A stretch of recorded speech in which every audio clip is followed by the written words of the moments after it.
welcome. Beautiful day. We represent the Boxborough Minutemen. 250 years ago today, history tells us that there was a muster gathering at the Boaz Brown House, a little less than a mile down Hill Road in Boxborough. 8 men reported to Lieutenant Aquila's Jewett's company in Littleton, Mass., probably marching down Hill Road just as we did just now. Other Boxborough men joined their companies in Acton, Westford, Stowe, and Harvard. Amongst the Littleton Patriots was Luther Blanchard, who came from the Littleton part of Boxborough. He is remembered on the Boxborough Town Seal and on our company flag, which, there it is, which he just took away from me.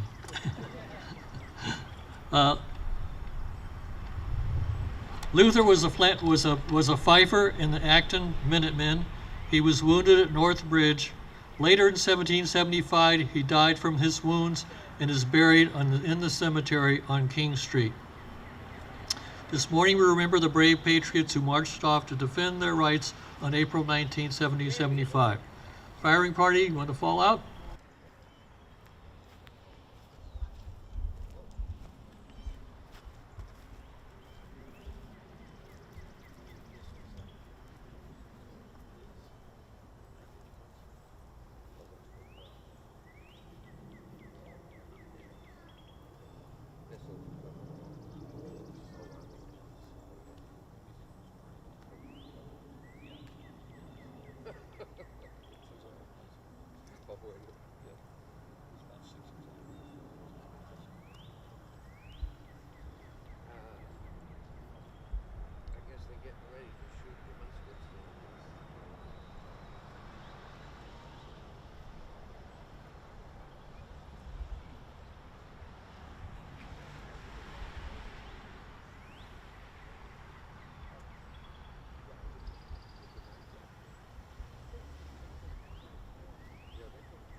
Good morning, everyone. Thanks for coming. We have a beautiful day.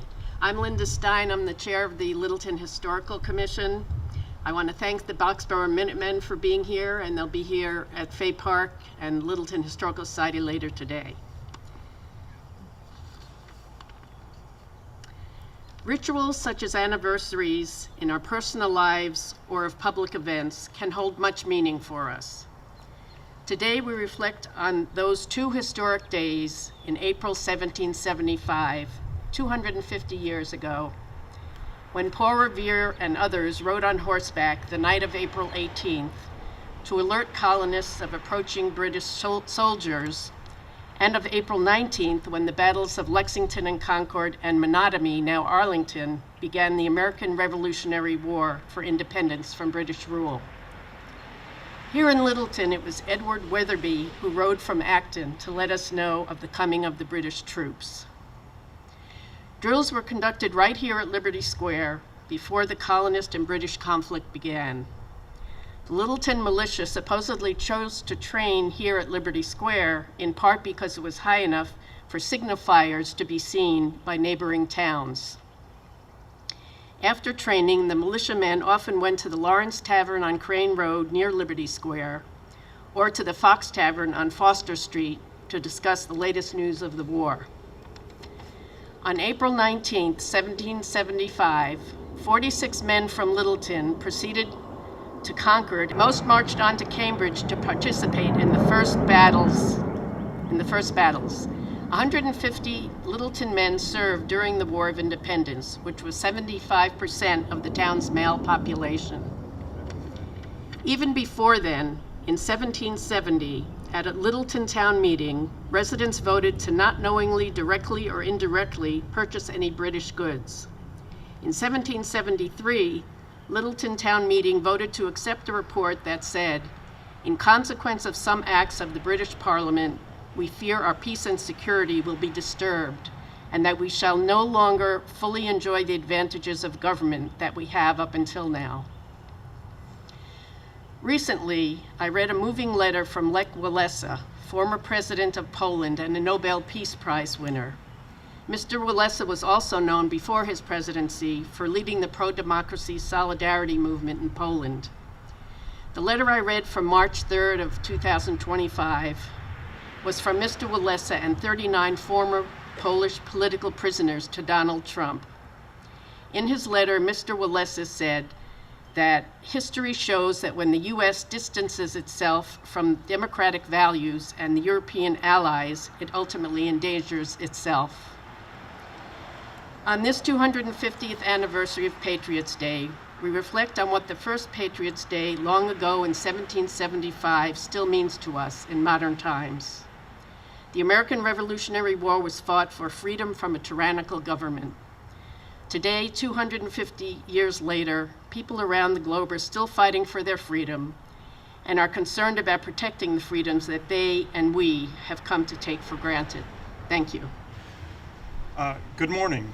Massachusetts has a special place in the history of our nation. It's where you can immerse yourself in the history that shaped our country. You can walk the roads the Patriots rode upon. You can visit the sites like the Old North Church or Littleton's old burial ground and see tangible proof of how the people of Littleton changed the course of the nation and the entire world. Today we gather to honor and remember what these great patriots did to form our country. They rose against the tyranny they were facing to create the great democracy that became America. They fought against oppression and gave us freedom of speech. As we reflect on what our country and our world is facing today, we should reflect on what these truly great American patriots did to form our great nation. We feel gratitude to the men and women of Littleton who helped shape the America that exists today. We thank the men and women of Massachusetts and our country willing to make the same sacrifice today, and we honor and celebrate fallen American patriots, past and present. Thank you to the Littleton Historical Society, Littleton Historical Commission, and the Boxborough Minutemen, and thanks to all of you for coming. Compared to many poems, it's not that long. You all know it. Listen, my children, and you shall hear of the midnight ride of Paul Revere. On the 18th of April in 75, hardly a man is now alive who remembers that famous day and year.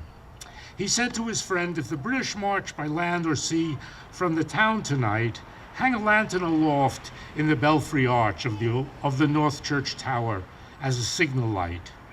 One if by land, two if by sea, and I on the opposite shore will be, ready to ride and spread the alarm through every Middlesex village and farm, for the country folk to be up and to arm.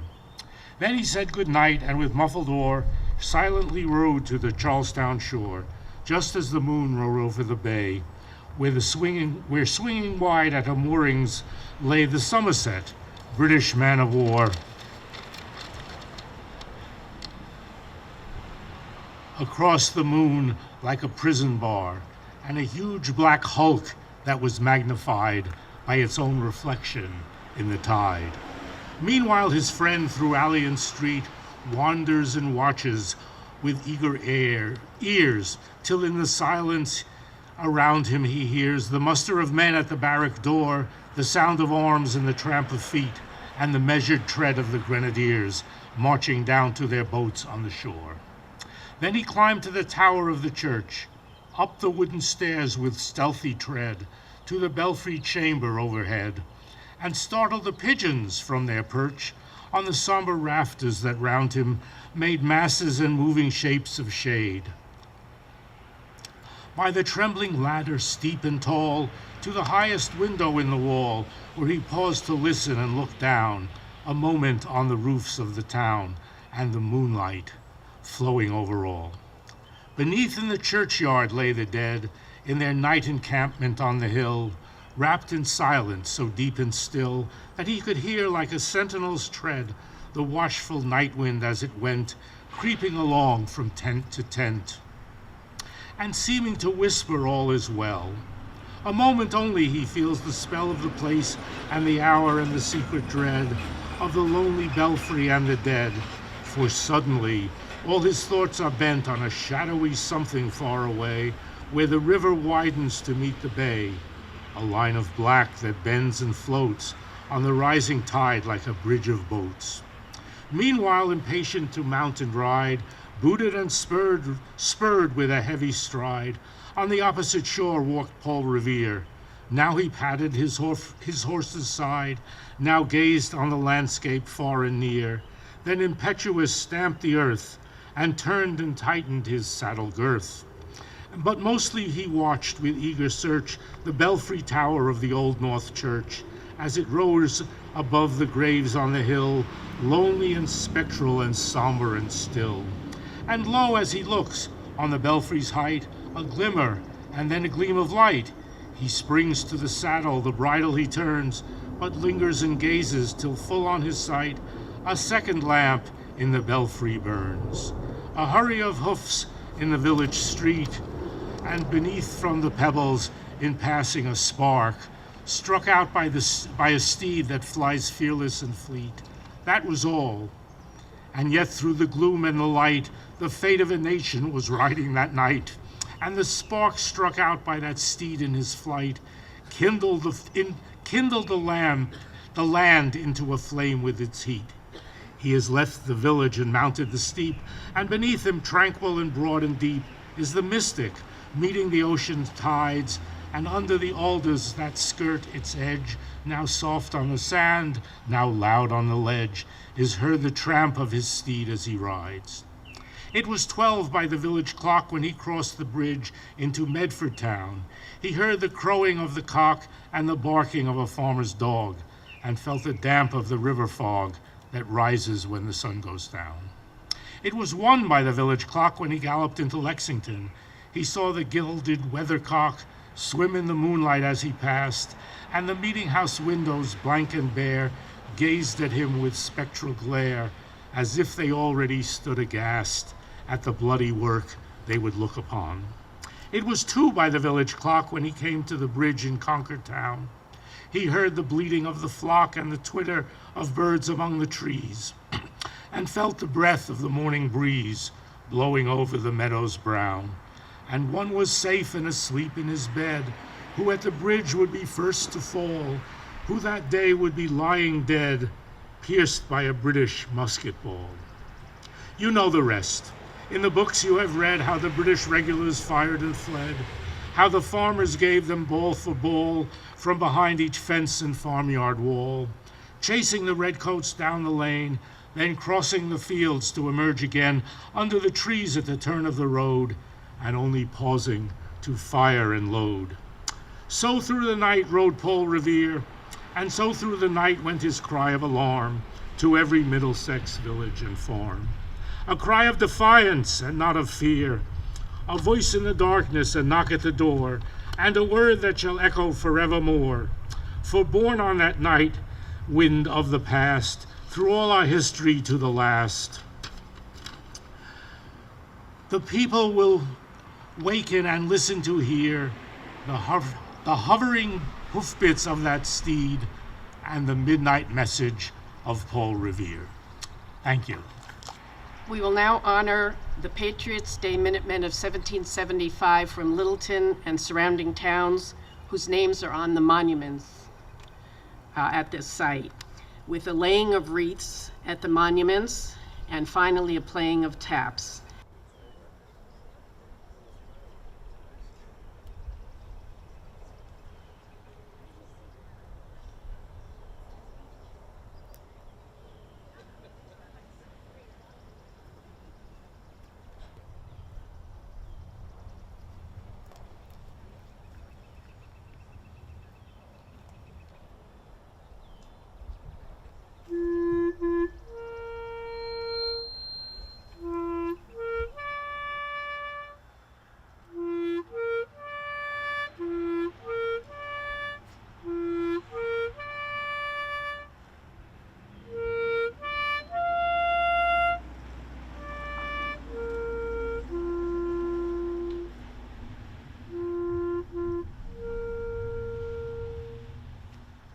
Thank you.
Welcome, everybody.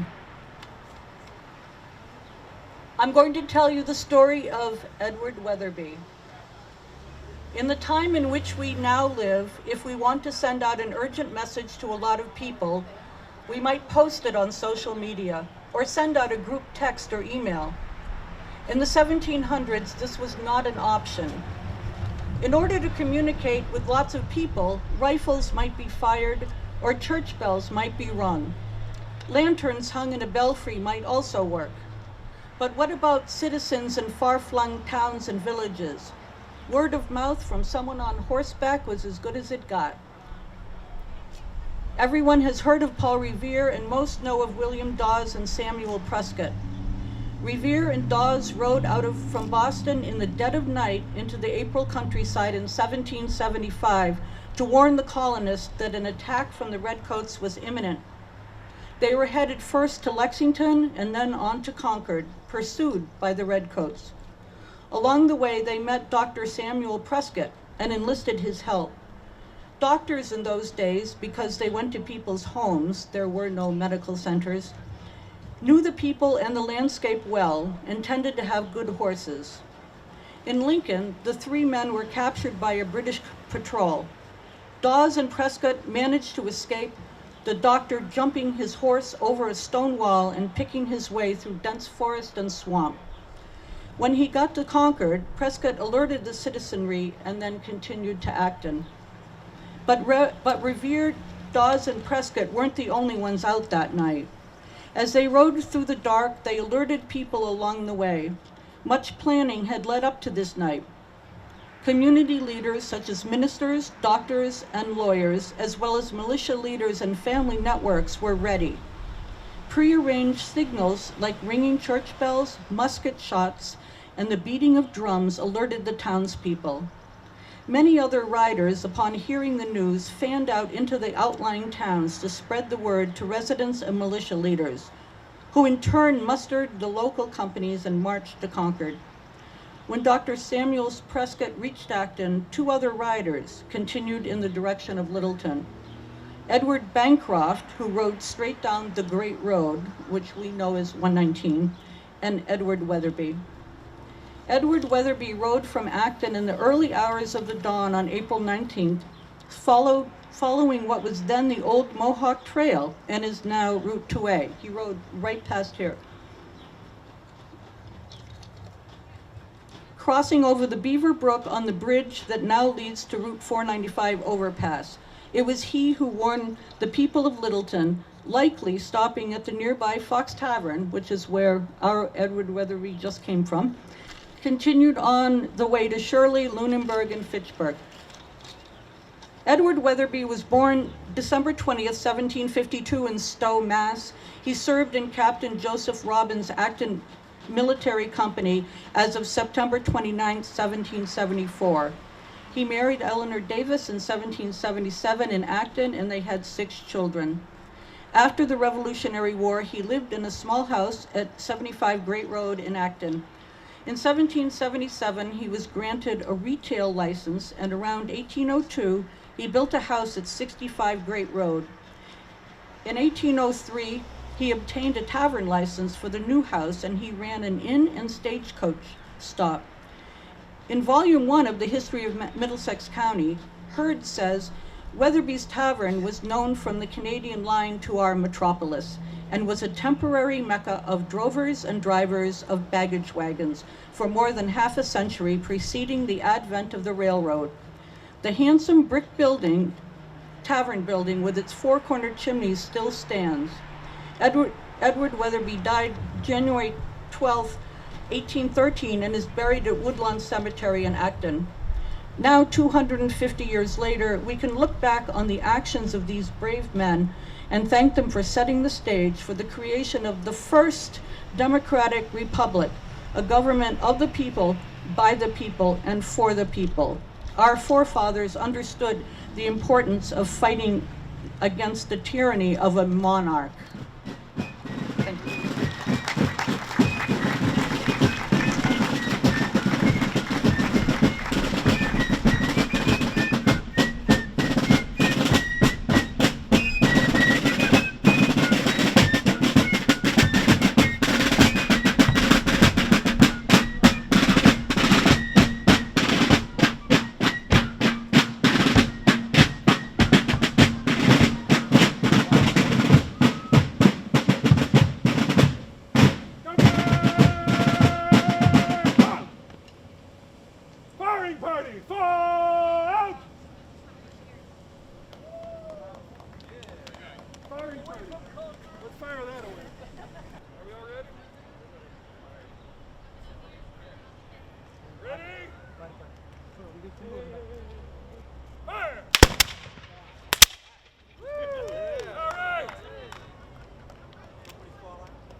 Hi, I'm Doug Necraz. I'm in the American Legion post here in Littleton and the VFW post.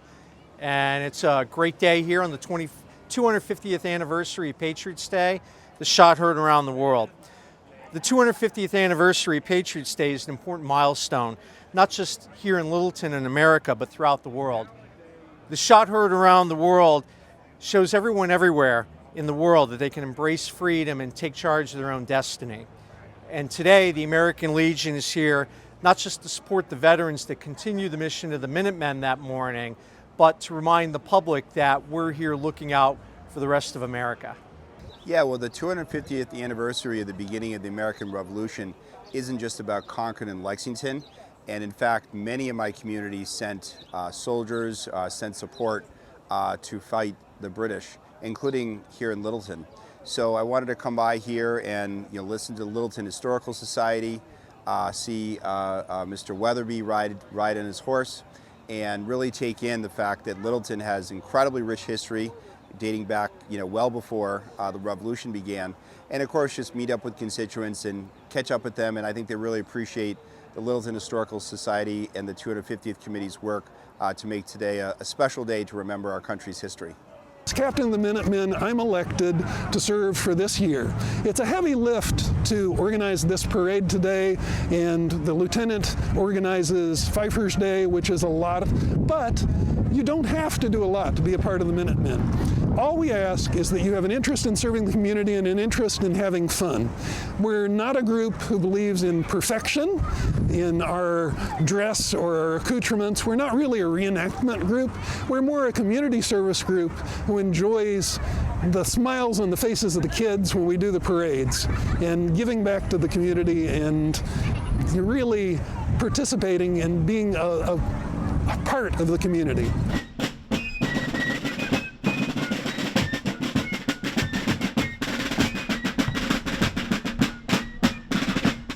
Great organization. Aside from what we do to, the marches that we do and the outward shows of, patriotism, we also do a lot of fundraising, and we support the community. There's a lot of community work that the Minutemen do.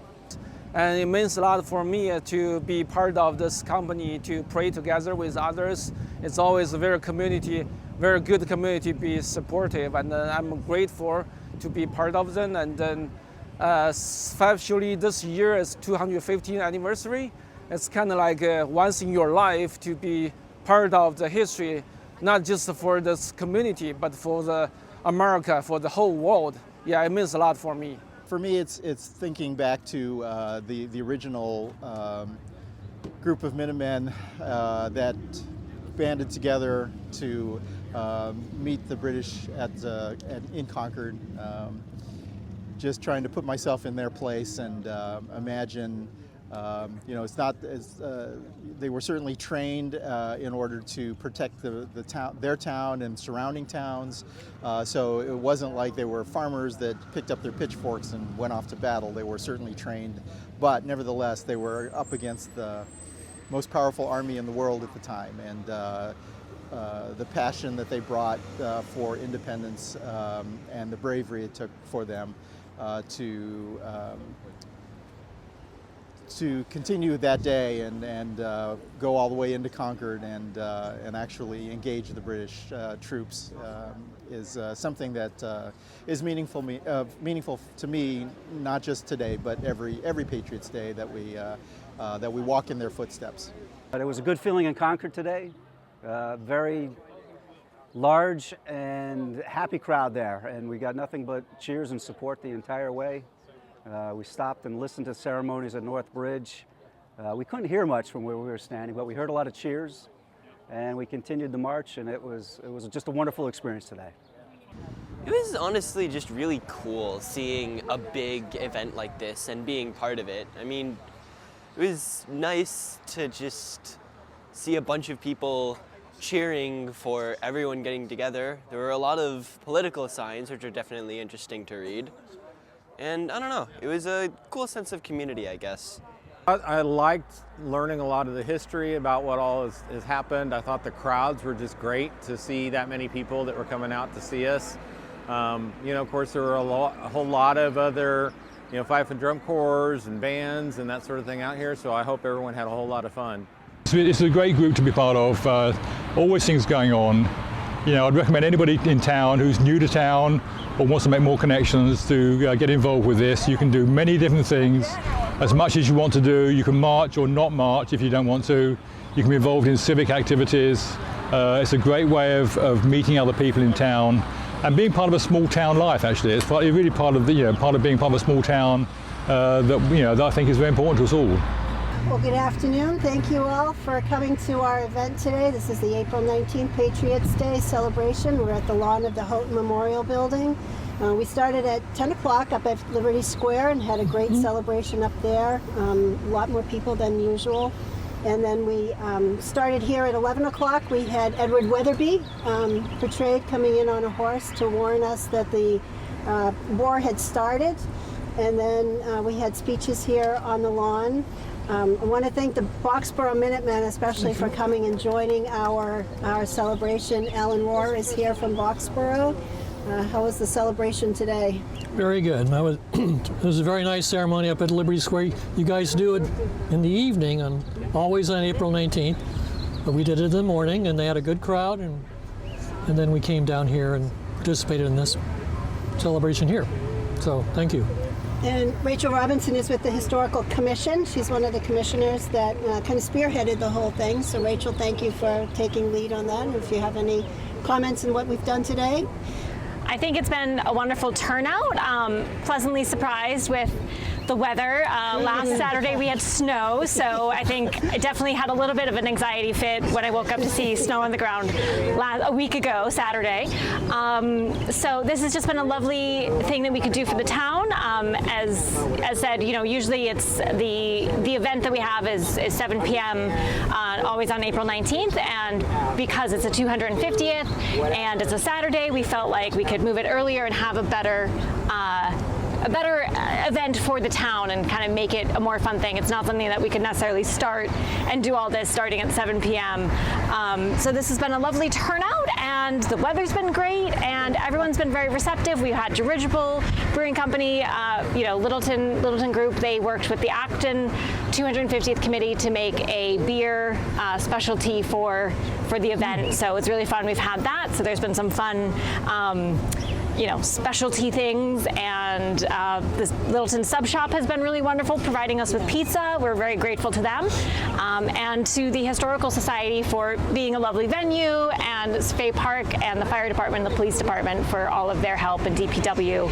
And I think that's all of the town. And LCTV for coming out, of course. Yes, thank you. Thank you. So yeah, and thank you just to everyone from Littleton who's been here today to help us celebrate. Very good. Yeah. Thank you.